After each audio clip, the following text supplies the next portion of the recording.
Congresswoman Boebert here. For the last year, it has been such an honor to represent each and every one of you in Colorado's 3rd Congressional District. I ran for office to preserve our God-given liberties and freedom and deliver real results.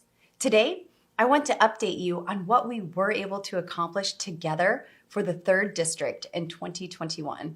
First, it has been a priority for myself and my amazing team to meet with you, hear from you, and whenever we can, go to bat for you.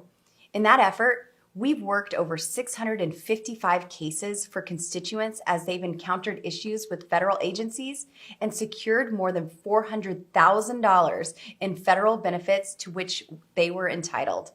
If you or someone you know is having an issue with the VA, Social Security Administration, IRS, or other federal agencies, please contact my office. We are here to help you. I also know I can't represent you if I don't know what's on your mind. That's why we've had over 460 meetings with constituents and 62 mobile office hours. Accessibility to our services is important, so I'd encourage you to go to my website, boebert.house.gov, and sign up to get news updates from my office. We send out a weekly email with our mobile office hours, as well as a weekly recap on how I'm serving you. I've also been delivering on some other important victories for rural Colorado. I led the Colorado federal delegation in securing emergency assistance to get I-70 repaired and reopened following this year's catastrophic mudslides. I secured $13 million for the U.S. Forest Service to address bark beetle infestations that have ravaged Colorado and contributed to catastrophic wildfires. I secured $10 million for the Indian Irrigation Fund for the benefit of the Southern Ute Tribe's Pine River Indian Irrigation Project. I secured an important win for 6 counties in the San Luis Valley by ensuring data from their new radar system is incorporated into the National Weather Service system. For over a year, bureaucrats prevented the $1.8 million spent by local communities for a new radar system from being implemented and utilized. We fixed that. I introduced a bill and led a pressure campaign that resulted in the Biden regime dropping its plan to give illegal immigrants separated at the border $450,000 checks. I worked with my colleagues to fix and pass the National Defense Authorization Act. That meant removing red flag laws, removing provisions requiring women to register for the Selective Service, removing massive land grabs in Colorado, and removing numerous woke provisions from the first version of the NDAA to ensure that our military remains the most lethal and effective force for freedom on earth. I led the charge and worked with Governor Polis as well as Senators Hickenlooper and Bennett when extremists wanted to move the Bureau of Land Management out of Grand Junction and back to the swamp. As a result, Grand Junction will be the Bureau's west headquarters, and 36 good-paying jobs will stay there, up from the initial 16 announced by the Biden regime. During this fiscal year's appropriation process, I led and utilized every available avenue to deliver on our priorities.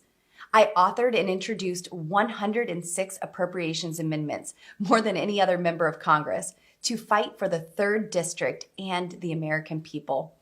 I'm proud of our wins, and I'm even more proud that I did it without compromising on principles. In fact, I was given an A+ rating and a 100% Liberty score from Conservative Review because I voted conservative, just the way I promised you I would. Sadly, this 2021 saw Nancy Pelosi close off the House of Representatives to the American people. And she also closed down the floor from receiving votes on common sense policies from conservative legislators.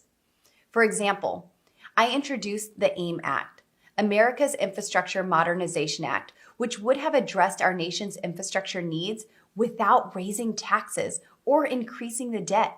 Unfortunately, not a single Democrat signed on to this bill. You see, in the swamp, compromise means when Republicans cave to Democrats. This partisan governance didn't stop me from introducing 24 bills and resolutions and co-sponsored nearly 200 pieces of legislation.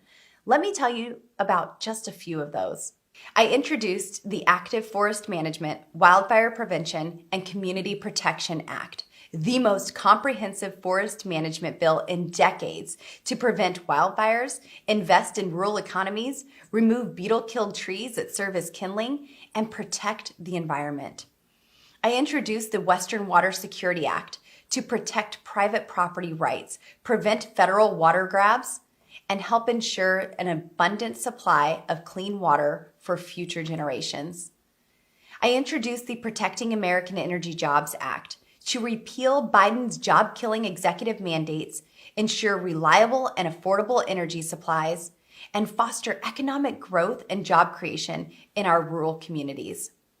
And I introduced the World Health Organization Accountability Act, the Secure the Southern Border Act, and legislation to designate Antifa as a domestic terrorist organization. I also co-sponsored some amazing bills like the Afghanistan Accountability Act, the Medical Freedom in the Military Act, the No Taxpayer Funding for Abortion Act, the Defending Veterans Second Amendment Rights Act, and the Beat China Act. Securing our freedoms, delivering results, and legislating conservatively, that's what I promised to do, and I'm proud that my record reflects that I've done just that. Thanks for following. God bless you. God bless Colorado, and may God bless America in 2022.